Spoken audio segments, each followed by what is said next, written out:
문학인가라는 주제로 류현석 강사님의 특별 강연이 있겠습니다. 오늘 먼저 귀한 강의를 맡아주실 강사님을 소개해드리겠습니다. 류현석 강사님은요, 1977년 동인지 도가니 창간을 하셨고요. 1984년 월간지 월간문학 평론부문으로 당선을 하셨습니다. 그리고 1993년부터 현재까지 오늘의 문학사를 창간하셔서 발간을 해오고 계십니다. 2000년부터 2006년까지 대전문인협회 회장을 역임하셨는데요. 7, 8, 9대 3번을 연임하셨습니다. 2002년부터 현재까지 문학사랑을 발간하고 계시고요. 2007년부터 2016년까지 예향 대전을 발간하셨습니다. 2017년부터 2023년까지 월간 충청예술문화의 발간, 2024년부터 현재까지 인터넷 신문 한국예술뉴스 발행인으로 참여하고 계십니다. 시집으로는 공산성 바람소리 등 13권의 시집을 발간하셨습니다.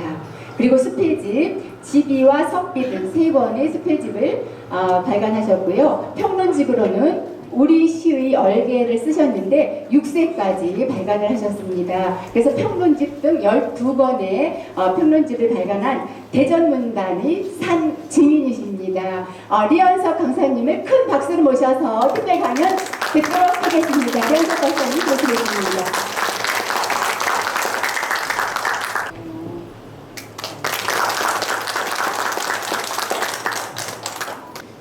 이현석입니다. 지금 장황하게 소개를 해서 좀 변고스럽습니다만 문학을 사랑하는 사람들, 예술을 사랑하는 사람들과 이렇게 한 50년 살다 보니 흰머리만 하얗게 나왔습니다.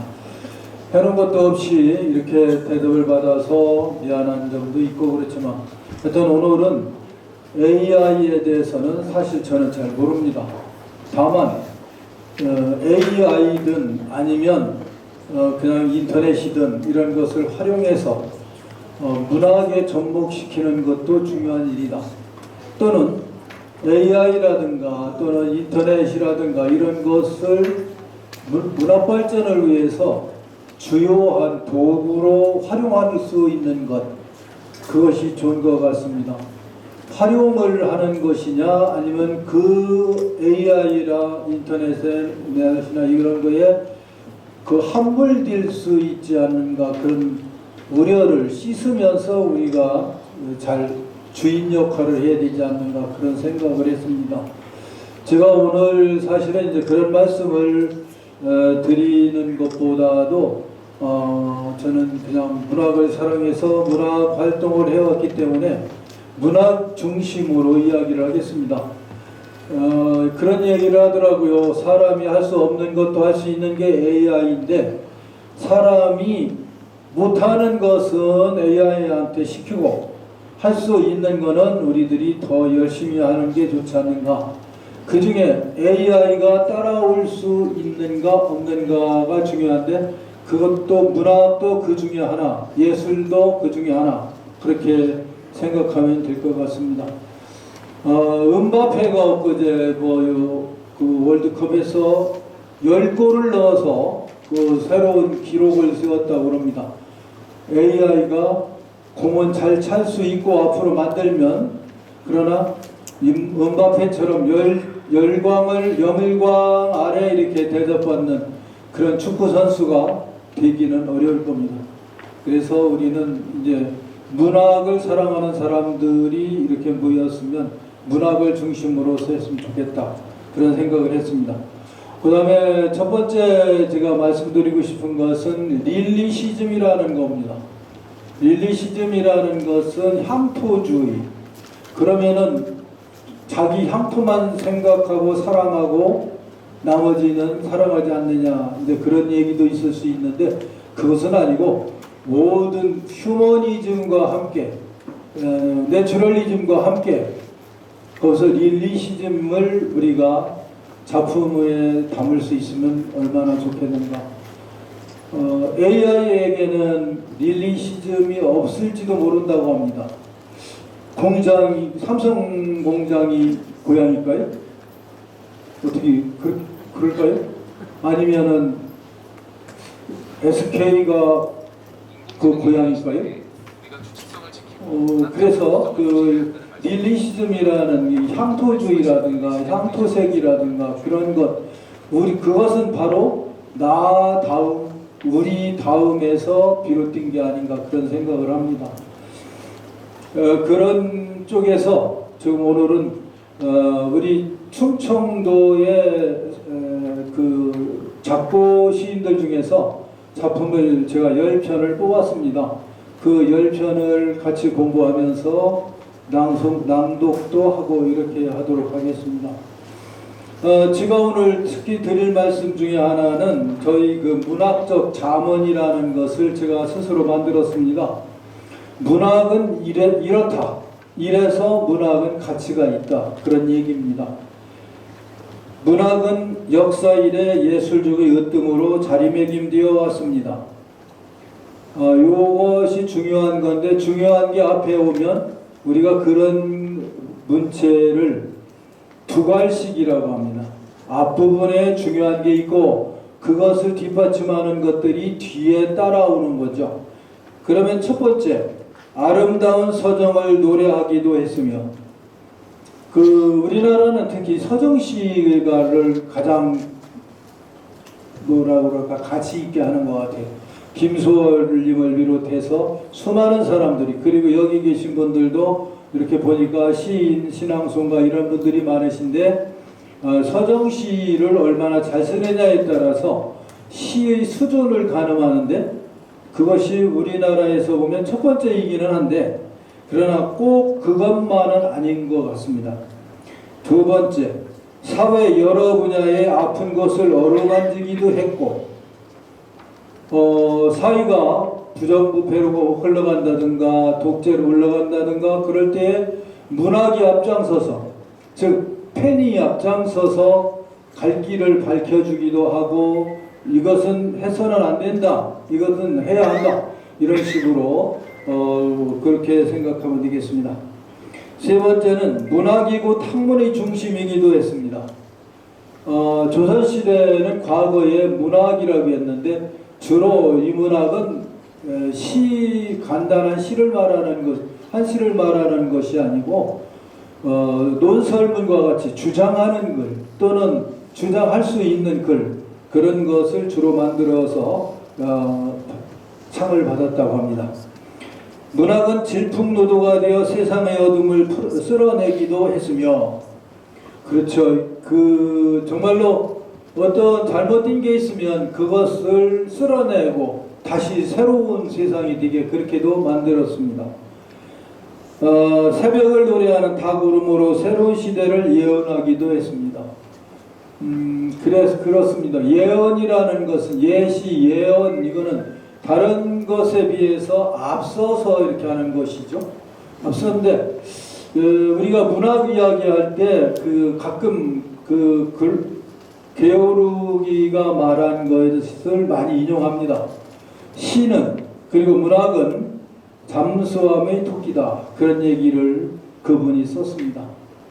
왜 잠수함의 토끼라고 했느냐 하면, 잠수함에는 물속에서 오래 있으면은 공기가 나빠져서 토끼가 시름시름 앓거나 토끼가 죽거나 그러면 사람도 죽게 된 마련이다.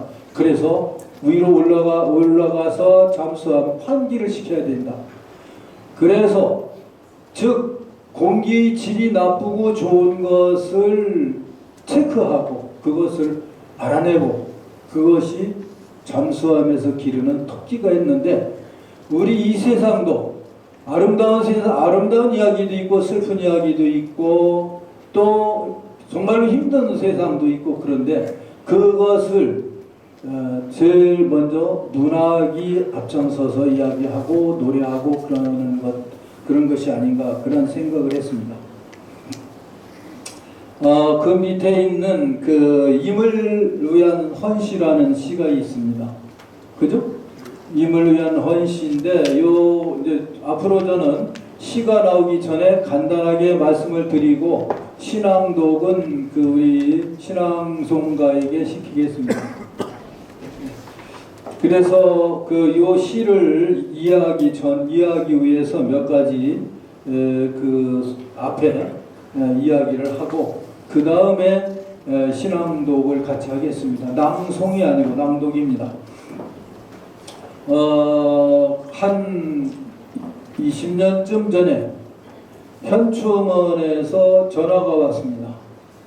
현충원에서는 그 나라를 위해서 돌아가신 군인이나 또는 지금 현재 현역들이나 소방관이나 경찰이나 애국지사나 이런 분들을 발굴할 때마다 그런 분들이 계실 때마다 이렇게 그분들을 그때 이렇게 모시지를 못하고 쭉 이렇게 가보니까 그 책꽂이처럼 이렇게 선반처럼 되어 있는데 거기에 이렇게 잘 모셔놨어요. 그렇게 모셔서 어느 정도 이렇게 기간이 지나면 합동 연결식을 합니다. 합동 연결식을 하는데 그 자리에서 그냥 이렇게 그 슬픔을 누군가가 시로 하나 써서 그것을 낭독하면 좋겠다. 그렇게 생각하는데 어떻습니까? 그래서 그런 것을 잘하는 사람을 한 2분 정도 이렇게 뽑아가지고 오셨어요. 그래서 그분들한테 이렇게 쓰시라고 해서 시를 만들어서 그 현충원 담당자에게 드렸는데 한 달쯤 지나서 조금 쓰기가 어렵습니다. 대체적으로 어떤 6.25 때를 기념하기 위해서 쓰는 분은 그런 6.25 또는 독립운동한 분들을 기리는데 그분들이 돌아가셨으면 그런 걸로 이렇게 부분적으로는 맞는데 전체적으로 어울리지를 못합니다. 그래서 쓰지 말고 만들어라도 주십시오. 그런 얘기를 했습니다. 즉 아주 오래전에 애국지사도 해당이 되고 또 현역 군인이나 현역 경찰관이나 또는 현역 의사잖아 이런 분들을 전부 다 아우를 수 있는 그런 글을 하나 만들었으면 좋겠다. 그것을 제작해서 즉 쓰는 것도 좋지만 쓰고 짓는 것도 중요하지만 꼭 그런 것이 아니라 그런 여러 가지 요소를 전부 포괄할 수 있는 그런 시를 만들었으면 좋겠다. 그렇게 연락이 와서 사실은 이제 저도 한 편을 써서 보냈습니다. 보냈더니 이거는 이현석 회장님 걸로 하는데 조금 다듬고 채우고 빼고 이렇게 했으면 좋겠습니다. 그래서 토의를 거쳐서 만드는 게 임을 위한 헌시입니다. 그래서 대전 현충원에서는 그 합동 연결식 할 때 거기서 KBS 아나운서가 녹음한 그 녹음 신앙송을 꼭 들려줍니다. 그런데 어느 해 한참 세월이 지난 다음에 자기는 대구에 사는 장명식이라는 별 3개짜리 중장 출신인데 친구들이 지금 대전 현충원에 이렇게 안장될 때 2번이나 왔는데 그때마다 신앙송을 할 때 남자인 내가 울고 우리 아들까지도 따라와서 부르는 걸 봤다. 그래서 현충원에 가서 이게 누가 지은 시인가 물었더니 이현석이라고 하면서 거기에 그 전화번호를 알려줘서 전화를 합니다. 그러면서 그 시를 자기들한테 이메일로 보내주시면 장성급 그런 어떤 행사를 할 때 가끔 이렇게 낭송도 하고 그래도 되겠습니까? 그래서 고맙다고 정말로 그렇게 생각해 주시면 얼마나 감사한지 모른다고. 그래서 이 추모시가 지금 요즘도 약 한 달에 한 번 정도씩 이렇게 거의 합동 연결식이 있는데 그때마다 거기에서 하면은 가족들이 흐느끼고 그러는 것을 가끔 봤습니다. 그래서 이런 시도 AI한테 쓰라고 하면 쓸 수 있을까? 그런 생각을 했습니다. 우리들이 쓰고 우리들이 다듬고 우리들이 만들고 그렇게 해야 되지 않는가 그런 생각을 했습니다. 이 시는 제 작품이라 제가 읽고 그 다음부터 하는 것은 신앙송가의 힘을 빌려서 하겠습니다.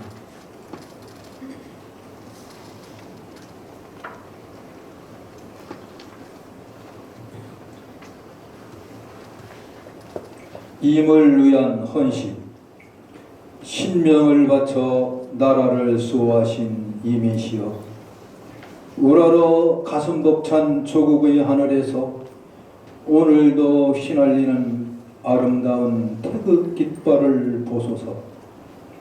한 번 죽어 영원히 사는 거룩함으로 이 땅의 어둠을 밝히신 영영이시여, 그토록 소망하시던 결의의 눈부신 비상을 보소서. 이제 가시고 남은 자리에 가눌 수 없는 슬픔이 고입니다. 눈물이 새로운 눈물을 불러서 넘쳐서 보내드리고 싶어도 보내드릴 수 없는 가슴 저림으로 통곡하며 무릎을 꿇습니다. 향연처럼 피어오르는 이 절절함, 눈물 젖은 두 손을 모아 아득한 그리움으로 여기 모시오니 이미시여 민족의 성역에서 영면하소서. 괜찮습니까? 그래서 우리는 제가 써서 저도 자랑스러운데 여러분들도 시를 쓰시는 분이 여기 꽤 많이 오셨는데 그런 시를 쓰시고 그런 소설, 산문도 쓰시고 그렇게 해서 우리가 AI들을 활용해서도 좋습니다만 그 우리의 정서를 이렇게 잘 좀 드러냈으면 좋겠습니다. 대전현 충원에서만 이 시는 낭송을 한답니다. 다른 데서는 다른 분들 걸로 하는 것 같습니다. 그 다음에 넘겨서 충청권 작고 시인의 작품 감상. 저는 참 소가지가 좁습니다. 아주 너그럽고 이렇게 정말 좀 그렇게 해야 되는데 충청도에서 태어나 충남 공주에서 태어나고 충남 예산군에서 교직에 좀 있다가 대전으로 와서 대전에서 교직 21년 하고 시를 쓰기 위해서 사실은 출판사와 잡지사를 운영하고 있습니다. 그런데 왜 그러냐면 저는 이상하게 우리 충청도라고 하면은 충청도 사람 편만 들어요. 그러면은 그럼 경상도 사람, 전라도 사람은 그럼 자기네 편 드는 게 맞냐 안 맞냐? 나는 저 입장에서는 다 좋다고 생각합니다. 그게 왜 그러냐 하면은 저는 그런 생각이 들더라고요. 이 문화 활동을 하면서 충청도가 약간 좀 이렇게 그때 제가 젊었을 할 때는 조금 힘들었었어요. 전체적인 틀이. 제가 시인으로 등단을 하고 시집을 내고 그랬는데 알아주는 사람도 없고 또 서울이나 이런 데 가면은 촌놈한 랩이라고 그러고 그래요. 그런데 내 시가 부족한 것도 있겠지만 또 때에 따라서는 내가 생각에 좋은 시가 있는데 그것도 아무도 알아주지를 않아요. 그래 왜 그런가 하고 봤는데 쭉 돌아보니까 평론가가 충청도에 없어요. 대전에 1982년에 제가 시인으로 등단을 했는데 평론가가 딱 두 분이셨어요. 충남대학교 불문과 교수의 송재영 선생님, 충남대학교 국문과의 송백헌 선생님, 그리고 시인으로서 다른 분들이 시평을 써주시는 분이 한 분 있었는데 그분이 조남익 시인님. 그러다가 조금 더 있다가 보니까 나중에 단국대학 교수로 계시는 송하섭 선생님, 송심한 말하네. 그분들이 이제 평론을 주로 썼어요. 누가 이렇게 대전에서 시를 짓고 발표하고 시집을 냈는데 서울에 있는 잡지나 그 당시 잡지는 서울에만 있었으니까 서울에 있는 잡지나 이런 데다가 발표해주는 사람이 없어요. 이 시는 이래서 좋고 이래서 잘 썼다. 정말 훌륭하다. 아, 이렇게 해주는 사람이 있어야 되는데 대전에 없어요.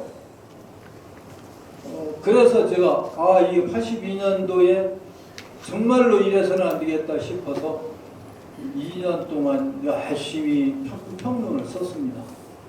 선생님들한테도 배우고 길쪽 교수님들한테도 배우고 그렇게 하면서 평론을 써서 한국문인협회에서 하는 월간 문학에 보냈어요.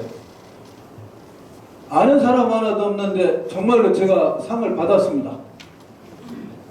문학평론 1984년 12월 1일에 나오는 12월 후에 신인작품상에 당선됐다고 통보가 와서 가서 상장을 받았습니다. 그래서 문학평론가의 그 길을 제가 이렇게 스스로 열고 그랬습니다. 다른 데는 대개 은사님들이 끌고 가서 이렇게 이끌어 주는데 저는 나중에 우리 은사님을 등단시켰습니다. 선생님, 현대문학이나 월간문학 여기 가셔서 선생님은 저보다 문학 이론도 높고 대학원 다닐 때니까 저 지도를 가르치시니까 선생님도 하십시오. 그래서 정말로 했습니다. 근데 그분 성함을 말씀드리면 안 될 것 같아서 그거는 안 드리고, 그렇게 해서 저하고 또 저 동갑인 우리 은사님하고 또 저하고 동갑인 대학원생하고 이렇게 그 한꺼번에 3명이 나와서 그분들이 정말로 우리 충청권에 있는 시인들이나 수필가나 소설가들이 글을 쓰면 평을 써줘야 됩니다. 그것도 잘 썼다고 해야 됩니다. 물론 잘못 쓴 것을 잘 썼다고 하면 안 되지만, 그러나 이 작품은요, 보는 관점에 따라서 달라집니다. 정말로 좋은 쪽을 고르면, 좋은 구석을 찾으면 얼마든지 있거든요. 그래서 그때 이제 공부하고 이제 이렇게 하면서 평론을 쓰기 시작했는데, 충청권에 있는 시인들 중에서 그래도 1930년대, 20년대부터 소설과 시와 희곡을 쓴 연속극 같은 것도 쓴 그런 우리 충청도 분 중에 한 분이 누구? 심은 선생님이시에요. 심은. 그렇죠? 당진의 그 필경사에서 이렇게 상록수도 쓰시고 그랬다 해서 당진 거의 대부분 가보셨겠죠? 이 시는요, 그날이 오면이라는 시는 세계 조항시의 대표 작품입니다. 이것을 해마다는 아니고 몇 년에 한 번씩 프랑스라는 나라에서 심사를 해서 발표를 합니다. 그 중에 이제 예를 들면 윤동주의 자화상이라든가 십자가라든가 이육사 이 작품, 이상화 이 작품, 한용운 이 작품, 이런 분들의 작품이 많이 나왔는데, 그 중에서 한 번은 심은 선생의 그날이 오면이 1등으로 이렇게 아웃스탠딩이라고 그렇게 해서 이게 뽑혀서 됐습니다. 근데 이 시는 원래는 앞에 8행 8줄, 그 다음에 뒤에 8행 8줄 이렇게 되어 있는데, 외국에 보낼 때 번역을 해서 보냅니다. 지금은 이제 너무 번역을 잘하고 그러는데, 옛날에 이렇게 번역을 할 때 번역하는 분이 16행 2행 이렇게 나눴어요. 그렇게 하는 게 훨씬 더 이해하기도 좋고 강렬한 어떤 의지를 담고 있다 그랬어요. 그 다음에 밑에도 8행의 시였는데 6행을 앞에다 넣고 2행을 뒤에다 넣어서 했습니다. 그래서 이 시를 박지원 선생님 어디 가셨어? 우리 박지원 선생님께서 하겠습니다. 영어한 것은 읽지 않고 우리 한글로 된 것만을 이렇게 여러분한테 이렇게 낭독해 드리겠습니다.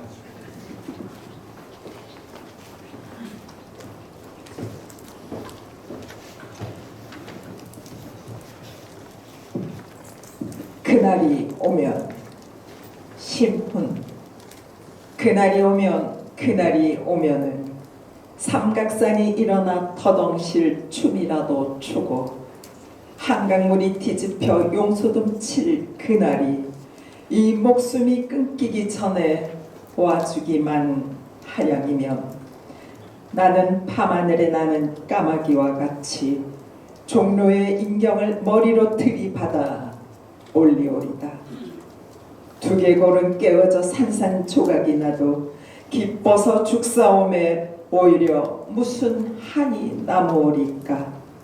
그날이 와서 오 그날이 와서 육조 앞 넓은 길을 울며 뛰며 뒹굴어도 그래도 넘치는 기쁨에 가슴이 미어질 듯 하거든. 드는 칼로 이 몸의 가죽이라도 벗겨서 커다란 북을 만들어 들쳐매고는 여러분의 행렬에 앞장을 서오리다. 우렁찬 그 소리를 한 번이라도 듣기만 하면 그 자리에 거꾸로 저도 눈을 감겠소이다.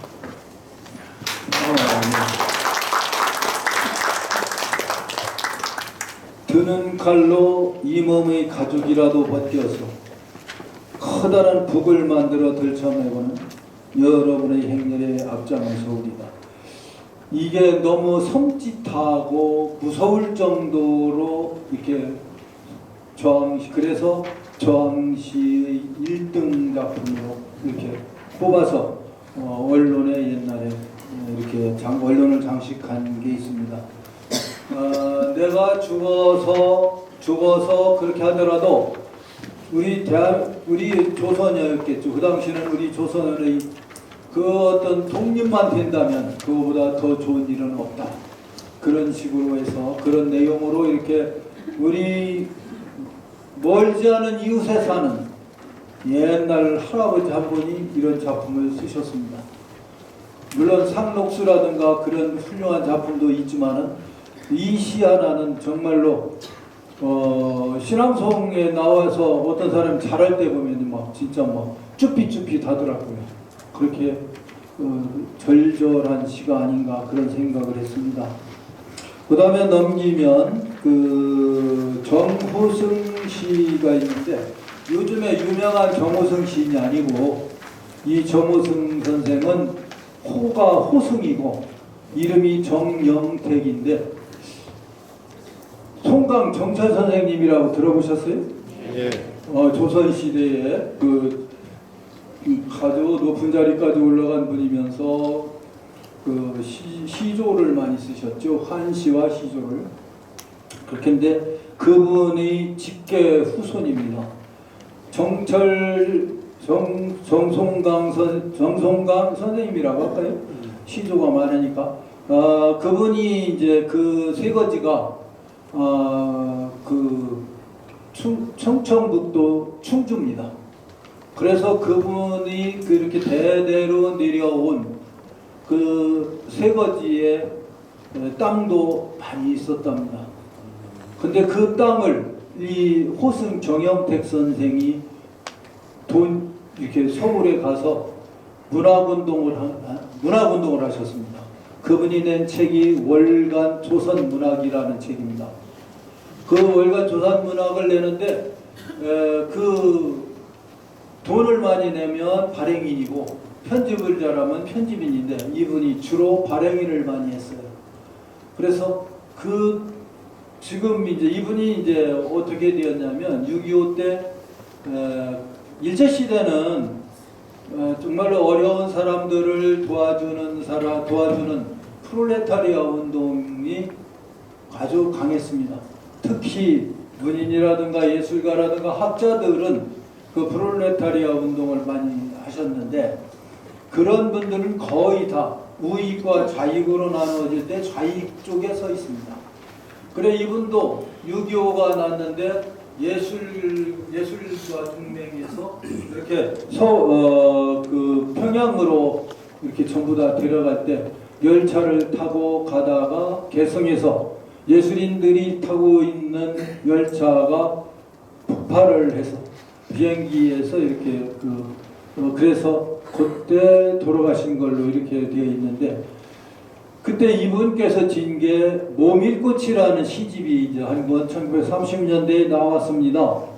그 모밀꽃을 연구하던 사람들이 이분의 고향은 어디일까 하고 찾았는데, 어디 고개 이름이 나오면 그 고개를 찾아서, 어디 들판이 나오고 어디 강이 나오면 그 이름을 찾아서 찾아와 보니까 정영택 씨라고 충북 충주에 쇠거지를 두고 있는 거예요. 그래서 이분이 이제 널리 알려지기 시작했는데, 여기서 중요한 거는 그겁니다. 올해같이 가무는 해는 들에 가득 메밀꽃이 피어나. 가물어서 흉년이 들은 해 메밀을 많이 심는답니다. 수해를 입어서 물이 그냥 싹 쓸고 가면 거기 모래만 남아있는데 다 메밀을 심는 겁니다. 가물어서 풀이 크지를 못하고 있을 때 비가 살짝 오면 메밀을 심습니다. 저도 우리 고향 공주도 그 산에서 메마른 곳에는 메밀을 심고 또는 어떤 콩을 심고 그러는 걸 봤는데, 그래서 여기서도 메밀꽃이 많이 피는 애는 마음이 가난하고 나라가 가난하고, 그렇죠? 이때는 사람이 마음도 정말로 흉년이 들어서 먹을 게 없을 때 메밀을 심어서 그 메밀을 가지고 국수를 끓여 먹고 이렇게 했을 것 같습니다. 그래서 메밀꽃이 환하게 핀, 요즘은 물을 잘 주니까 그런 거 아니고요. 옛날에는 정말로 자연 속에서 농사를 지을 때는 메밀이 아주 풍년을 들면 그 해는 아주 힘든 그런 해. 아마 그 끝날 때쯤에는 보릿고개도 넘어야 되고 그랬을지도 모릅니다. 그래서 요거는요, 모밀꽃을 원본에 모밀꽃으로 되어 있어서 모밀꽃이라고 치면 지가 스스로 메밀꽃으로 자꾸 바꿔요. 또 바꾸고 또 바꾸고 해도 계속 바꾸고, 이런 꺽쇠 속에나 들어있으면 안 바꾸는데 그냥 문장으로 되어 있으면 막 바꾸더라고. 그것도 어떻게 보면 AI 일부 아마 그 잘못된 점이 아닐까 그런 생각도 합니다. 자, 박지원 선생님. 모밀꽃 저것은 올해같이 가무는 해는 들에 가득 메밀꽃이 피어나. 메밀꽃이 많이 피는 해는 마음이 가난하고 나라가 가난하고, 올해같이 목마른 해는 젊음이 가슴 가득 메밀꽃이 피어나. 메밀꽃이 많이 피는 해는 마음이 가난하고 나라가 가난하고, 하얀 메밀꽃을 위로해 주지 못하고 주머니 가득 하얀 비밀을 어루만져 주지 않아. 몇 해만큼 한 번씩 들에 가득 마음에 가득 메밀꽃이 피어나기 위하여 날은 가물고 목은 마른다. 메밀꽃이 많이 피면 농민 또 우리 조선의 백성들은 모두 가난하고 배고프고 그러지 않았을까 그런 생각을 합니다. 이런 시도 있어요. 이런 시에서 정말로 마음이 가난하고 나라가 가난하고 메밀꽃은 풍년인데 역설적인 것이죠. 어떻게 보면 메밀도 메밀이라도 잘 되면 하기는 메밀묵도 해먹고 메밀국수도 해먹고 이렇게 살아낼 수밖에 없지 않았을까 그런 생각을 합니다. 하늘만 쳐다보고 살던 시절에 농민들이 마음을 이렇게 표현하지 않았나. 또 국민들이 마음이겠죠. 그 다음에는 정원 선생님의 밀고끌고라는 작품도 있는데, 이 작품은요 밀고끌고는 그 일제시대 내지는 일제시대는 아니고 바로 6.25 직후에 쓰여졌을 거라고 우리가 추정을 합니다. 저도 이 밀고 끌고라는 작품 한 편으로 80페이지 논문을 썼습니다. 그런데 그 시집의 표기와 교과서 표기가 약간 다릅니다. 근데 이제 왜 그러냐면 그 시인은 그냥 그 자연스럽게 표현을 하는데 교과서로 할 때는 조금 안 좋은 내용이나 저희 또 국가 시책에 잘 안 맞거나 시대가 조금 잘 안 맞거나 그럴 때 약간씩 바꿉니다. 조금씩 바꿀 수도 있고 저자와 상의하게 해서 바꾸기도 하고 그러는데 이 책은 교과서에 실려 있는 작품입니다. 그 나무꾼이라는 말이 나오는데 옛날에는 나무를 해서 지게로 쥐어다가 팔기도 했고 구름마로 이렇게 하기도 했는데 여기는 그래도 이 집은 잘 살았나 구름마로 이렇게 실어 날린 것 같아요. 어떻든 가르치신 선생님들도 계시고 그럴 텐데 중학교 교과서에 실려 있었던 이런 작품입니다. 그 뒤에 교과서에 있는 거는 빼고 그 앞부분만 읽도록 하겠습니다. 밀고 끌고 정훈 날랑 앞에서 끌게 엄닐랑 뒤에서 미세요. 한밭 40립길 쉬엄쉬엄 가세요. 가다가 지치시면 손만 얹고 오세요. 걱정 말고 오세요. 발소리만 내세요. 엄니만 따라오면 힘이 절로 난대요. 나무 팔고 갈재면 콧노래도 부를게요. 형은 총을 들고 저는 구루마 채장을 들고 형이 올 때까지 구김없이 살아요. 엄닐랑 뒤에 계세요. 전랑 앞에서 끌게요. 우리의 거센 길을 밀고 끌고 가세요. 이런 시가 이제 어떤 문학성이 있느냐 없느냐 이런 얘기도 하기는 하는데 아마 시대가 그 나무를 해서 팔아서 먹고 살고 하던 그런 시절 그런 시절을 우리 정훈 선생님이 이렇게 쓰셨습니다. 우리 정훈 선생님의 시는 교과서에 여러 편 실려 있습니다. 중학교 정도의 수준에 맞아서 중학교 교과서에 여러 군데에 실려 있습니다. 그 다음에 넘겨서 그냥 쭉쭉 하겠습니다. 시간도 그렇고 유동삼 선생님은 혹시 유동삼 선생님 별명 아는 분 여기 있을까요? 박홍규 선생님. 예전에 세종대왕이라고 알고 있습니다. 예. 박수로 응원해 주시기 바랍니다. 한글 사랑에 아주 정말로 그냥 예를 들면 그 둔산동에 햇님 아파트라는 그 이름이 있는데 햇님이라고 해야 된다고 해가지고 그냥 교육청 시청에다가 말씀하셔서 교장하신 분인데 그렇게 하고 또 그 유등천이라고 하면 버드네죠. 그분이 버드네라고 하는 것을 그분이 끝까지 주장을 해서 아파트 이름도 버드네 아파트라고 이렇게 하고 원천 초등학교도 샘머리 초등학교로 바꿨습니다. 무슨 원천. 예? 원천 초등학교. 원천 초등학교도 샘머리 초등학교. 우리 저기 박홍조 선생님이 그 샘머리 아파트 사시니까 그것도 잘 아실 겁니다. 그렇게 한글 선양운동을 많이 했습니다.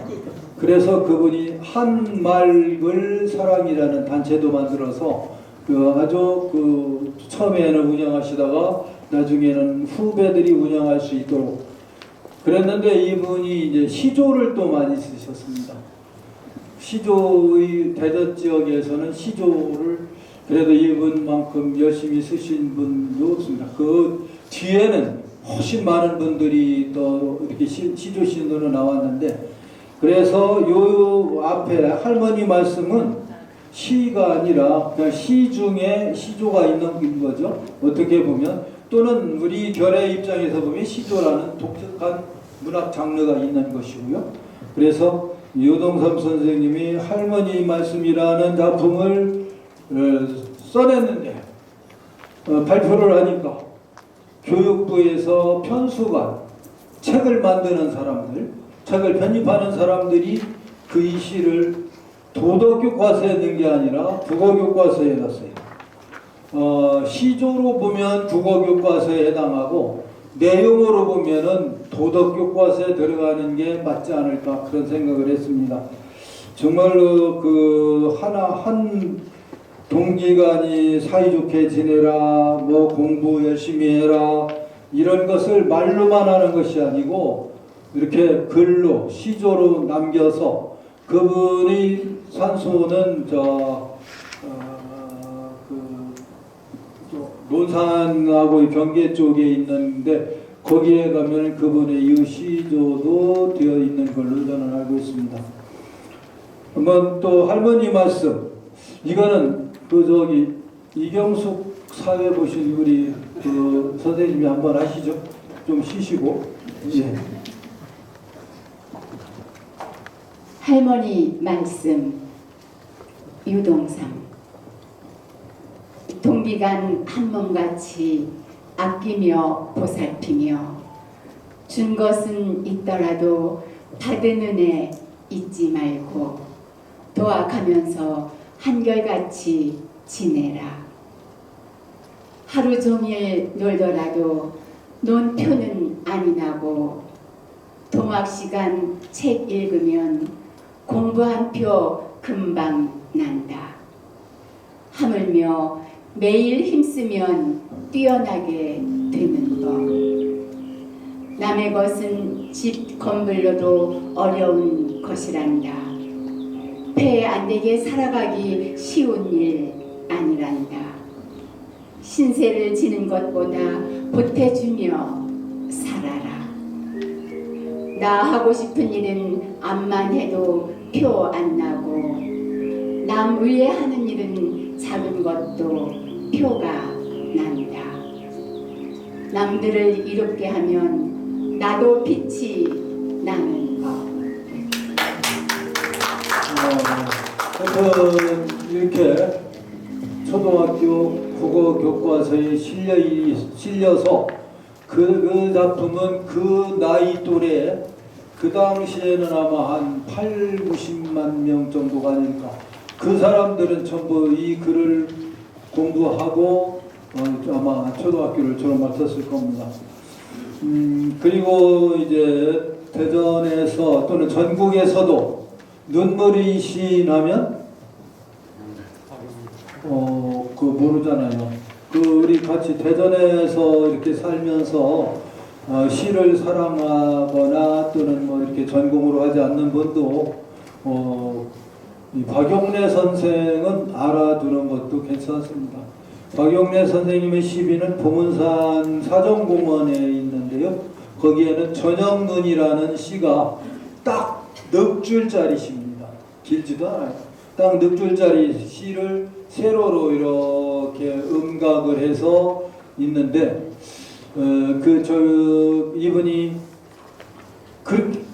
강경상고를 나오고 강경상고가 옛날에는 무지하게 센 학교였답니다. 거기서 조선은행인가 하는데 그 은행원 시험의 학교에 있어요. 그래서 은행원이었는데 나는 시를 쓰겠다. 그래가지고 사표를 내고 그냥 한국으로 돌아왔어요. 저 북쪽에 있었는데 남쪽으로 고향으로 내려왔어요. 내려와서 사립중학교, 호서중학교라는 그쪽에서 몇 년 동안 이렇게 그 시를 가르쳤어요.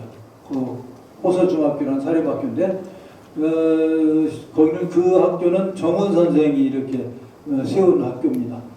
그래가지고 거기서 이렇게 공부를 하는데 이분은 그냥 울어요. 저하고는 나이 차이가 꽤 많이 나서 혼자 직접 1대1로 이렇게 만나서 술을 먹거나 그런 적은 없습니다. 제가 우리 은사님도 시인이셨는데 임감희 선생님이라고 곧이어 나올 겁니다. 근데 그분이 술 친구예요. 서로 술 친구라 우리 임감희 선생님은 차가 없어요.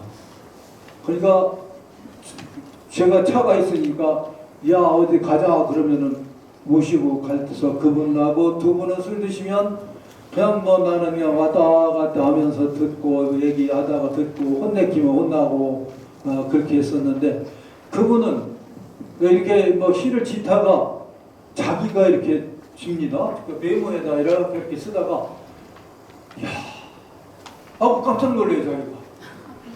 그 왜요? 그러면은 한 줄 쫙 읽으면서 야 슬프지 않냐? 안 슬픈데요? 야 이거 정말로 이거 나니까 이거 쓰는 말이냐? 저도 쓰거든요. 이러면 이제 그분이 그냥 그 당시에 그 후배들한테 뭐가 유행이냐면 너 시를 정말로 끝까지 쓸래 안 쓸래 이렇게 다짐을 주는 걸 좋아했어요. 박용래 선생님하고 김정수 선생님이라는 분이 그걸 잘해요. 술을 한참 먹다가 넥타이를 그냥 싹 잡아당기면서 너 정말 시 끝까지 쓸래 안 쓸래? 그러면 끝까지 씁니다 하면은 좋아 하고 넣어주고 모릅니다 그러면 몰라 하고서 더 잡아당기고 막 목숨 걸고 하라는 그런 뜻이었답니다. 그러니까 한 어른이 후배들한테 하니까 그 후배들도 그렇게 하고 그래서 저도 몇 번이나 그냥 뭐 이렇게 그러면은 이제 뭐 아니 이거 써봐야 하는 거지 뭐 죽을 때까지 어떻게 씁니까? 이렇게도 하고 그러다가 많이 혼돈한 적이 있고 그렇습니다. 예, 지금 박용래 선생님이 사시던 데는 서대전 사거리에 있습니다. 서대전 사거리에 있는데 그분이 집이 청시사라는 제목으로 이렇게 있었는데 오코로 거기가 이렇게 주차장으로 바뀌었어요. 주차장으로 바뀔 때 그분이 박용래 선생이 살던 은거지라고 해서 거기에 조그만 비석이 하나 있습니다. 거기 동이 오류동이라 박용래 선생님이 거기서 사시면서 오류동 동전이라는 시가 있는데 그것을 거기에다가 이렇게 해놨습니다. 이건 짧은 건데 짧은 시를 하관이라고 했는데 하관은 사람이 죽어서 내려놓는 걸 하관인데 죽은 것을 다 그렇게 하고 우렁 껍질은 우렁이 죽어서 껍질만 남은 거죠? 그죠? 예, 그거하고 이제 죽은 것을 이제 하관하고 또 기러기 떼라든가 오리나 이런 기러기는 오리 종류죠. 오리 종류인데 걔네들이 와서 우렁이가 있으면 다 잡아먹고 그래서 미꾸라지 우렁이를 잡아먹고 그랬답니다. 그런 어떤 이미지를 생각하면서 이렇게 박지원 신앙송을 해주세요. 하관 박용래 벽갈이 거친 논두렁 남은 발자국에 뒹구는 우렁 껍질 수레바퀴로 끼는 살얼음 바닥에 지는 햇무리의 하관 선상에서 온다 첫 기러기 때. 네, 박수 부탁드립니다. 박용래 선생님의 또 특징은 시가 시팽대회입니다. 10줄. 가끔가다 어디 신문사 뭐 2주년, 10주년 이런 그런 축시를 쓰실 때는 조금 길게 쓰는데 일반적으로 서너 줄 내지는 10줄 요런 정도로 썼습니다. 이것도 그런 정도로 이렇게 단형시로 이렇게 되어 있습니다. 그 다음에 한성기 선생님을 설명할 수 있는 사람. 그 예술가의 집을 지나가 본 사람. 예. 예술가의 집 뒤쪽에 가면 한성기 선생님의 시 역이라는 시가 거기에 새겨져 있습니다.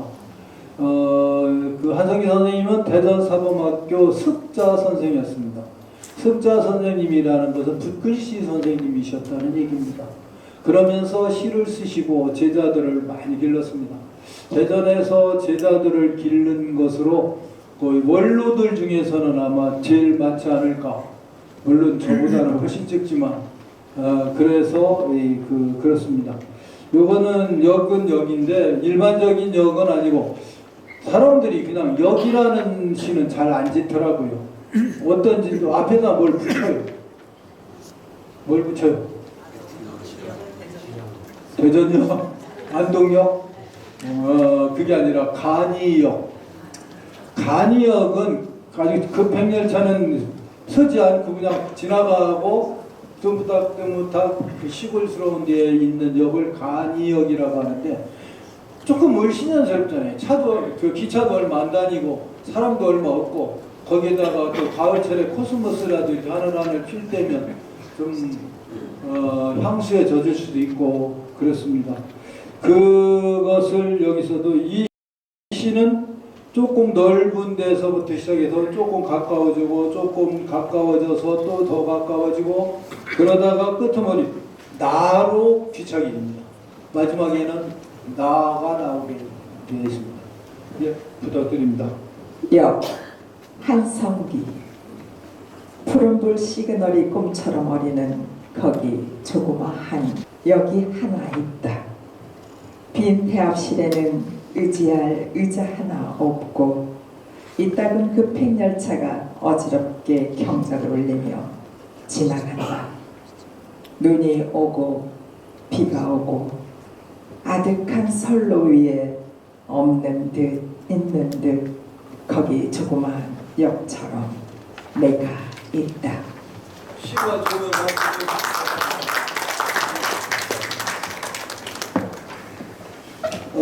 그 다음에 넘기면 임강빈 시인입니다. 임강빈 시인을 설명할 수 있는 분,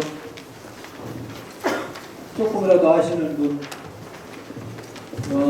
그래요. 그러면 간단하게 말씀드리겠습니다. 임강빈 선생을 옛날에는 충청도의 선비다. 아주 순수시를 쓰시고, 그래서 사람들이 대체적으로 선비 기질을 타고난 분, 그렇게 많이 얘기를 했습니다. 근데 이분이 그 조금 강하게 쓴 시가 몇 가지 있는데 버들강아지하고 목련이라는 시가 있습니다. 버들강아지는 이제 봄에 이렇게 새우미 돋을 때에 버들강아지가 이제 그 시냇가에서 피어오르기도 하고 겨울을 이기고 먼저 피어나는 버들강아지.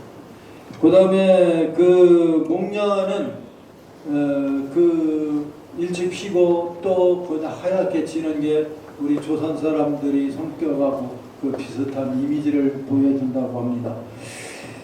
여기서는 교도소 얘기가 나옵니다. 그런데 이 교도소 문이 열리는 것은 봄이 오는 것과 그 뒤에 연결이 되고요.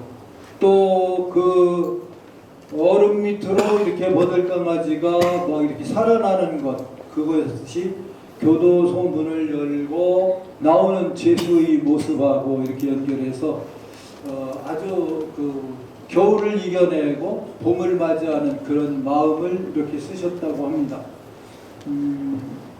같이 네. 버들강아지 임강빈 교도소 철문이 활짝 열린다. 드르륵 하는 금속성 웅성대는 사람들 막혔던 시간이 일제히 쏟아진다. 오랜 만남의 포 자유를 호흡한다. 난사하던 햇살이 높은 단벽에 꺾여 돌아간다.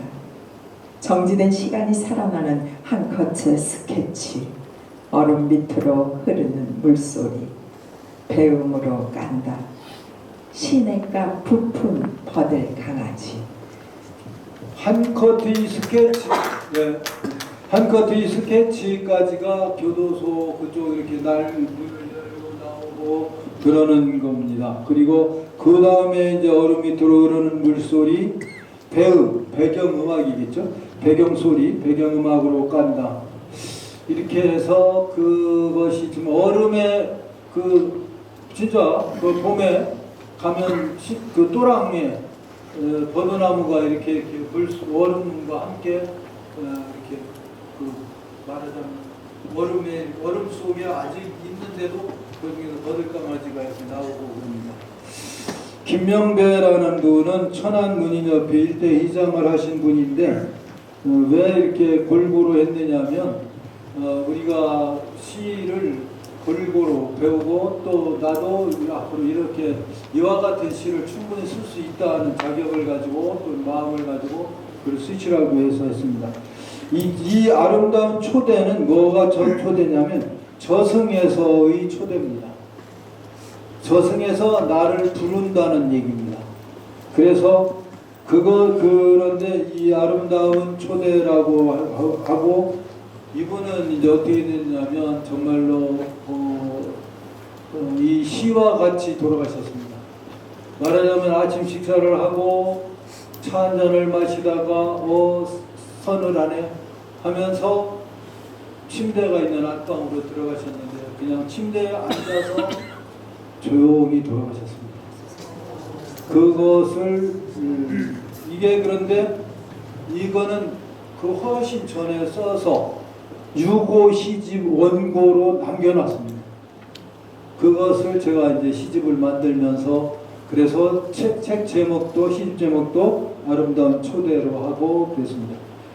근데 이분이 돌아가시고 나서 그 사모님이 좀 남겨놓은 유품도 있고 그러니까 그 시비를 하나 천안에 있는 순천향병원에다 시비를 하나 세웠는데 거기에 제목은 책을 읽고 있는 아내, 즉 자기에 대한 시를 골라서 제가 이렇게 시비 만드는데 나는 더 좋은 시도 많이 있는데 그랬더니 그래도 이게 제일 좋다고 그래가지고 지금 책을 읽는 아내, 그 남편이 시인인 분이 계시면은 그분도 아마 앞으로 그렇게 하셔도 되지 않을까 그런 생각도 듭니다. 자, 한 번 더 부탁합니다.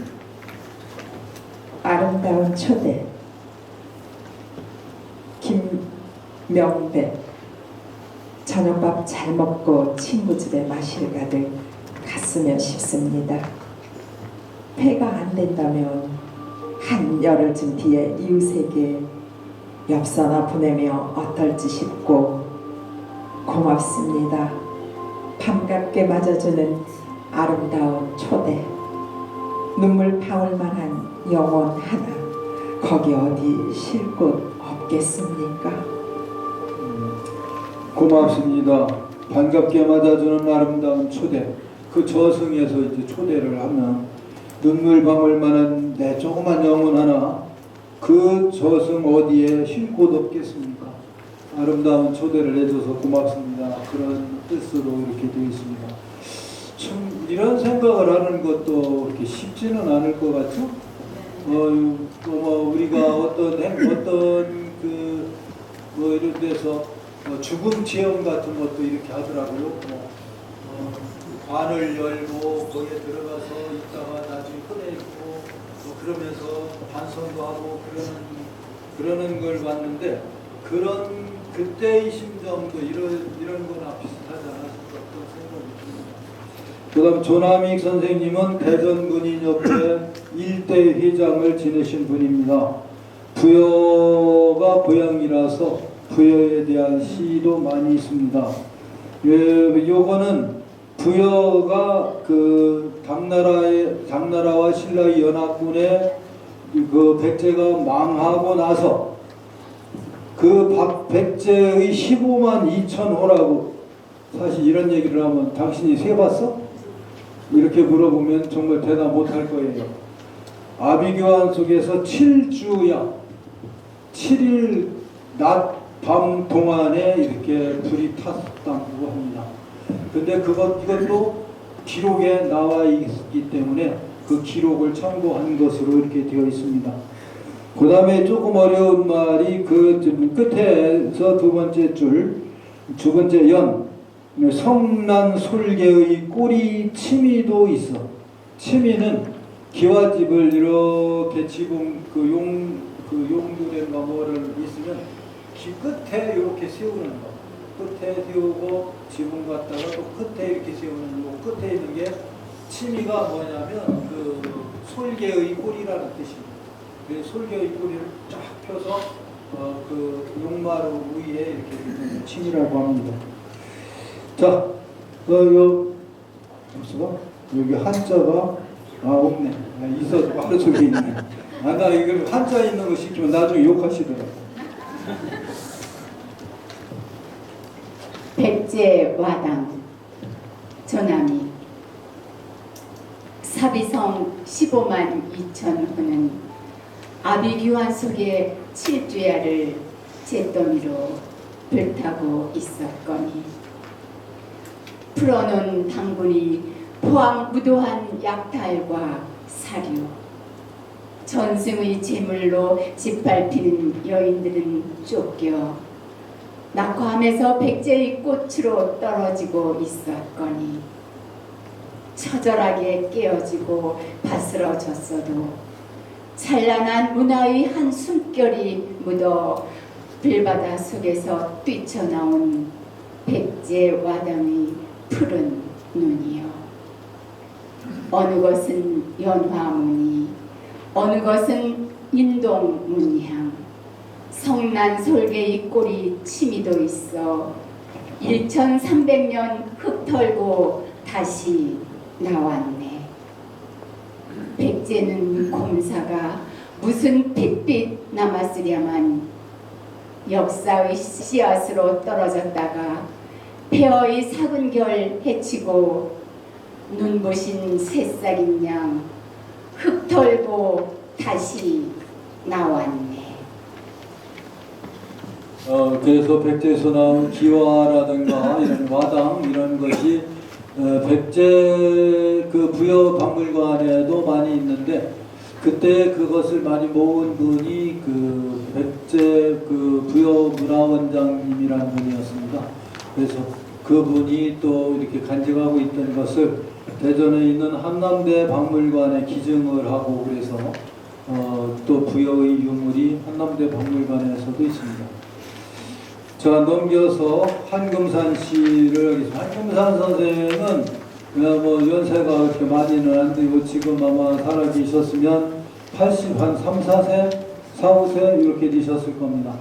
근데 그 한금산이라는 본인 이름보다도 한수산이라는 소설가가 바로 친동생이라 그분은 소개를 할 때마다 한수산 얘기하지 마세요 그런다고.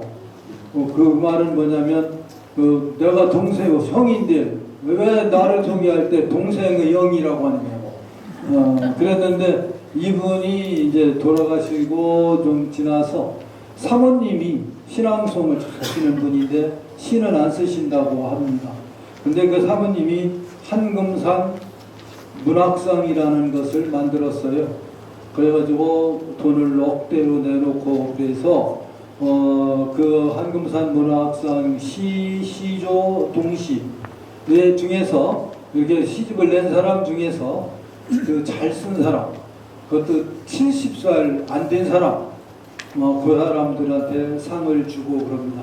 상금은 300만 원이라고 그러는데 받고 싶은 분 70대 안 되신 분 그 책을 내신 분 있으면 해마다 한 명씩은 주십니다. 저는요 한금산 선생님의 시가 이렇게 참 그런데 이번의 시는 정말로 쉽고 그런데요. 이게 역설적인 김소월을 해도 죽어도 안 있는 물 흘리오리다. 그거는 아니 온다는 거예요. 온다는 거예요. 안 온다는 그런 얘기로도 되고 하여튼 역설이 된다고 합니다.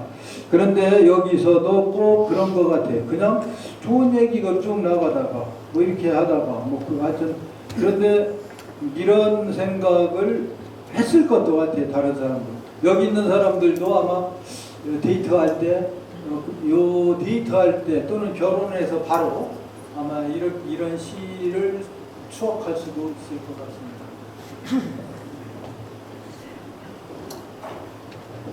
네, 이번에는요. 한금사 선생님이 아무도 몰랐으면 시를 여러분 다 가지고 계시지요? 각 1년, 2년, 3, 4, 5년까지 아무도 몰랐으면 좋겠다라는 그 구절이 행이 있습니다. 우리 다 같이 그 부분은 똑같이 다 같이 한번 해보면 어떨까 싶은데요. 괜찮으시겠어요? 네, 고맙습니다.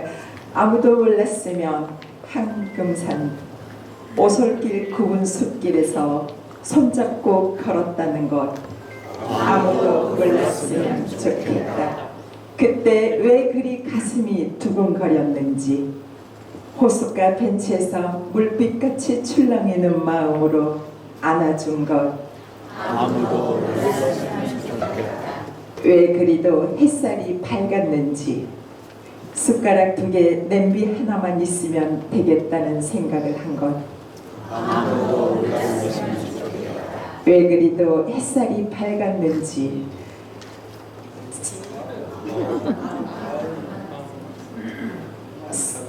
마음만 하나가 되면 무슨 걱정도 없다고 생각했는지 지난밤 밤 깊도록 서쪽 새우는 소리에 한 잠도 못 잔 것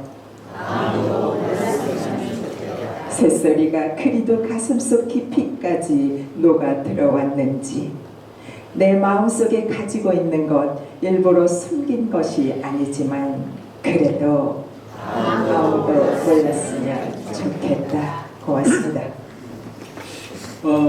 쉽죠? 어렵지도 않고 그런데 이것을 이렇게 또 쓰는 거는 쉽지가 않을 거예요. 그래서 이런 조그만 마음을 이렇게 가지고 있습니다.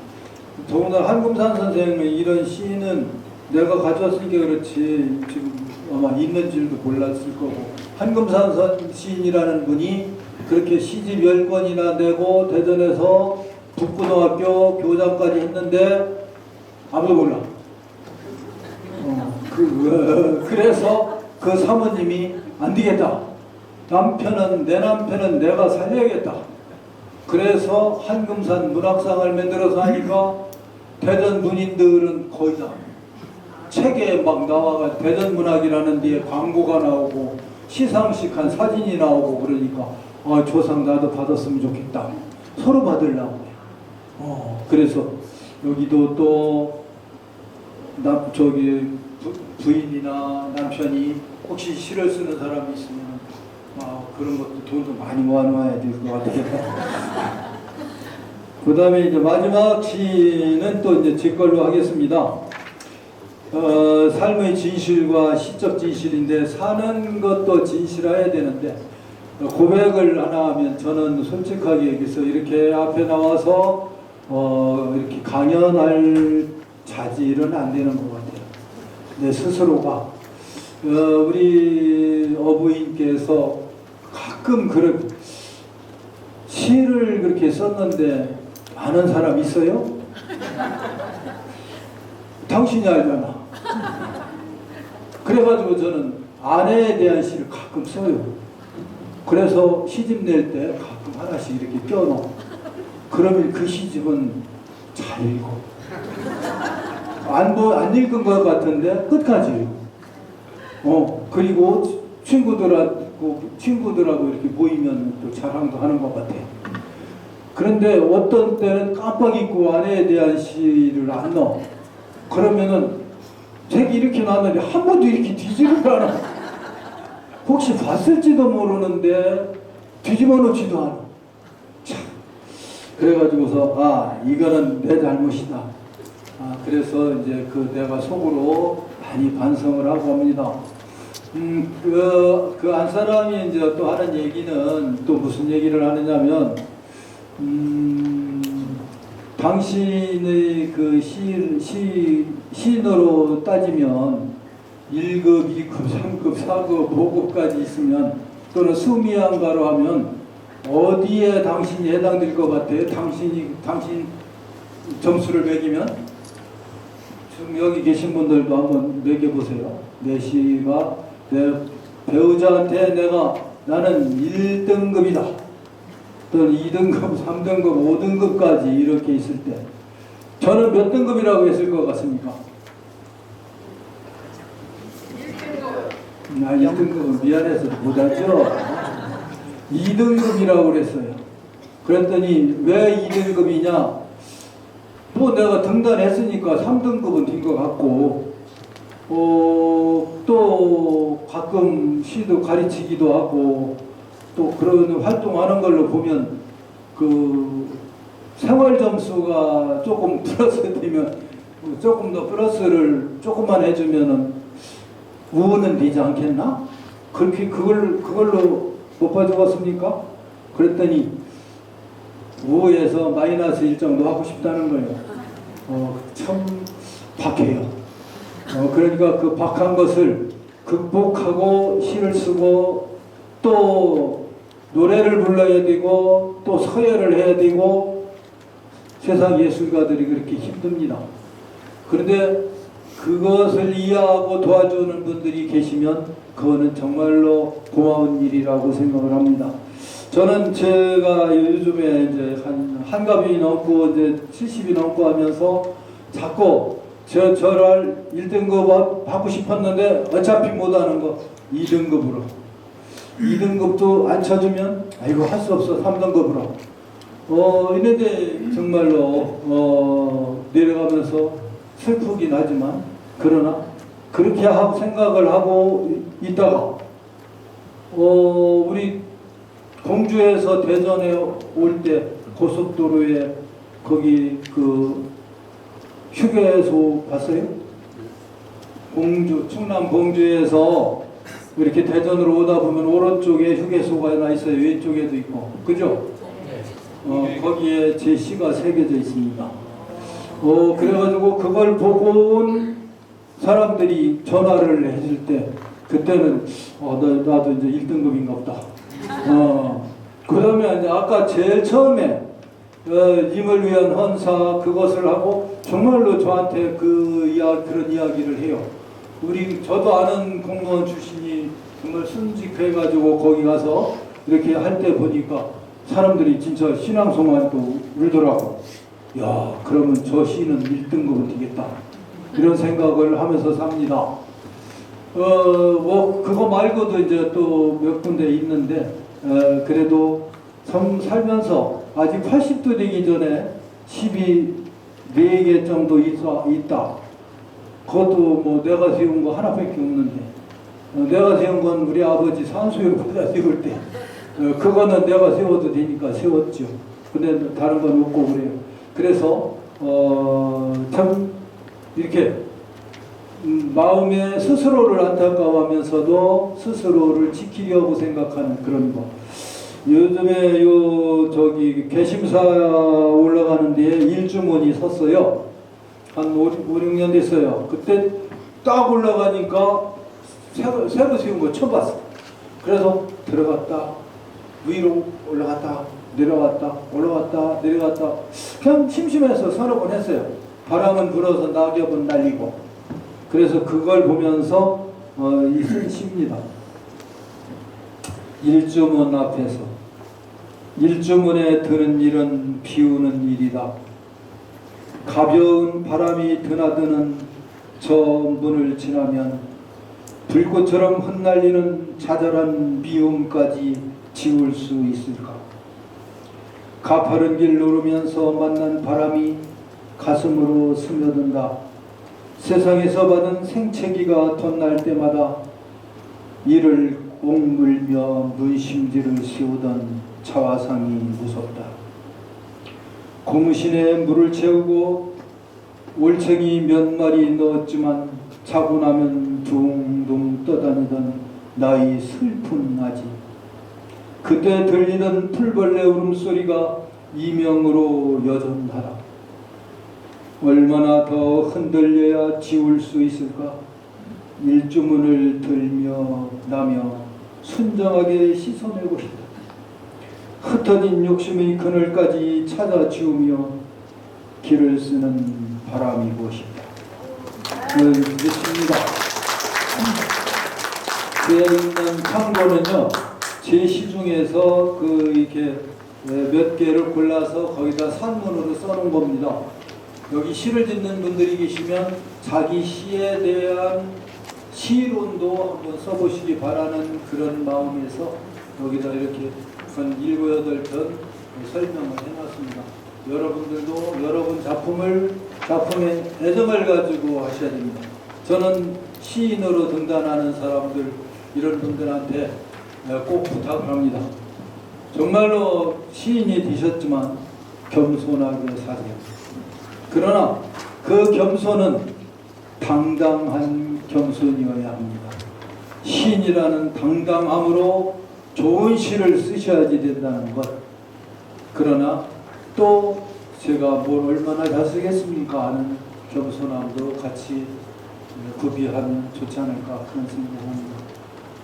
저는 강의는 잘 못합니다. 그냥 제가 시 10편 골라서 같이 이렇게 공부하고 싶었습니다. 고맙습니다.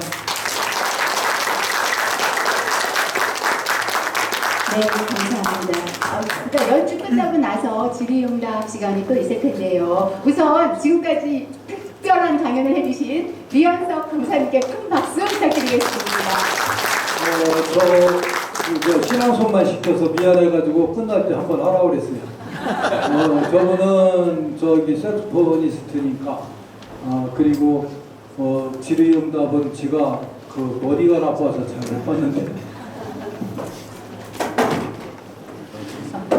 덕지연님은 시인이고 시인 낭송가이고 또 가수입니다. 노래도 잘하고 또 색소폰도 연주를 얼마나 잘하는지요. 한번 들어보시면 알겠는데요. 덕지연님께 큰 박수 부탁드리겠습니다.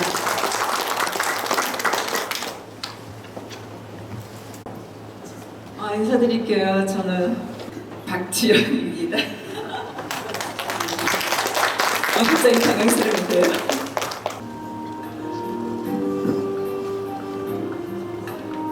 선바위 연가 리헌석 뜨거운 가슴마저 섬으로 띄워놓고 빗살 고운 바람을 마중하러 길을 찾네. 혼전한 사랑을 깨우며 천년 사는 저 눈빛.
엄마 일 가는 길에 하얀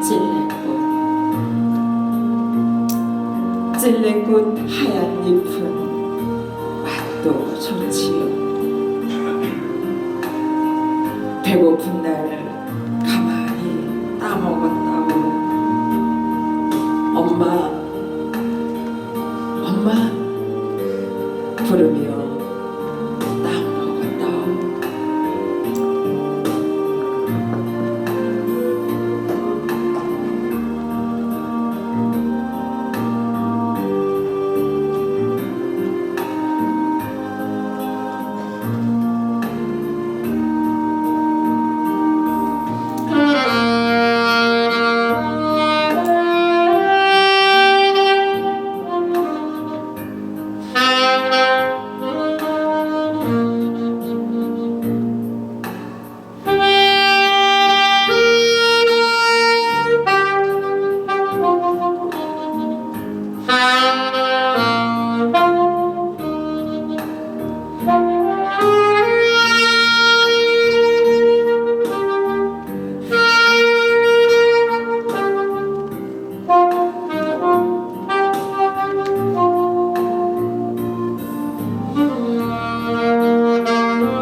와우, 오늘 멋진 시 낭독도 해주시고 또 색소폰 연주까지 해주신 우리 박지연님께 다시 한번 큰 박수 부탁드리겠습니다. 네, 오늘 여러분이 일생 한 페이지에 반짝반짝 빛나는 한 줄을 메모를 하실 수 있는 시간이었을 거라고 생각을 합니다. 그러실 수 있을까요? 네. 당당한 겸손으로 당당한 시대 쓰라고 말씀해 주신 오늘 AI 시대의 문학인가라는 주제로 특별 강연을 해주신 리현석 강사님을 다시 한번 모셔서 질의응답 시간을 가질 텐데요. 만약에 질문하실 거 있으시면 한번 부탁드려 보겠습니다. 질문하실 분 있으실까요? 오늘 모든 시에 대해서 모든 것을 잘 설명을 해주셔서 송지영 대표님, 양등계 고모님께서 질문은 아니고요. 이제 문학과 관련해서 오늘 강의해 주신 이현석 박사께 제가 좀 관해서 좀 말씀을 좀 드릴까 합니다. 우리 예술을 하는 사람들이 좀 더 개성을 목표하는데 자기의 개성이 강한 만큼 다른 사람의 개성을 존중해줘야 되는데 늘 싸우고 이러는 게 저는 참 못마땅합니다. 그래서 저는 이현석 선생이 대전에서 우리 문단에서의 역할이라고 하는 게 참 어마어마하다는 생각을 앉아서 제가 했습니다. 저도 이제 대학 때 문학회 회장을 함으로써 글 쓰는 분들을 옆에서 항상 소송거렸는데 물론 오늘 소개해 주신 이 민인들이 대부분 저도 뭐 크고 작은 인연들이 이렇게 있습니다만 제가 너무나도 모르는 게 많다 보니까 오늘 대단히 공부가 많이 됐습니다. 정말 우리 대전 문단의 산 증인이고 정말 우리 대전 문단을 이만큼 이해하고 알고 있고 깊이 있게 설명할 수 있는 분은 아마 없지 않을까 이런 생각을 합니다. 제발 좀 인정해 줄 것은 좀 인정해 주고 그런 예술 풍토가 됐으면 참 좋겠다. 우리 지금 대전에서 문단에 등단시키고 하는 이런 것들을 처음 정착시킨 분도 이현석 선생이십니다.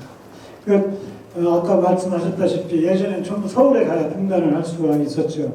그거를 개간지를 내면서 문단에 등단을 시켰고 그거를 본받아가지고 대전에 지금 잡지사가 굉장히 많아가지고 등단을 이렇게 시키고 있습니다. 그래서 잘못된 점도 많이 있고 이런데 좀 위대하신, 제가 좀 위대하다고 하는 말을 들으신 게 맞는지 모르겠는데 위대하신 분을 깎아내리려고 하고 문제를 삼고 트집을 잡고 욕을 하고 비난을 하고 이런 건 좀 제발 없었으면 좋겠다. 그리고 또 이렇게 있는 그대로 알아주셨으면 참 좋겠다는 생각에서 제가 이렇게 말씀드렸습니다. 다시 한번 응원의 박수 부탁드립니다. 감사합니다. 송지영 대표님.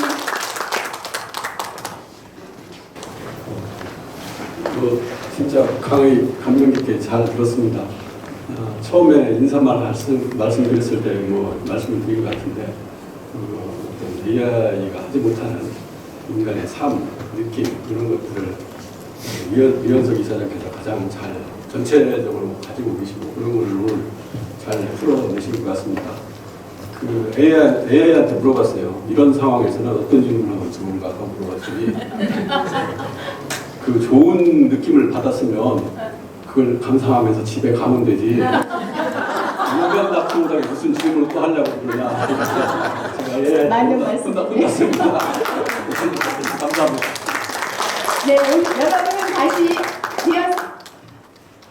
미연석 이사장 강사님께 큰 감사의 박수 부탁드리겠습니다. 이것으로 오차 안전한 특강을 마치겠습니다. 감사합니다. 멋진 한 페이지 장식하는 오늘이었습니다. 감사합니다.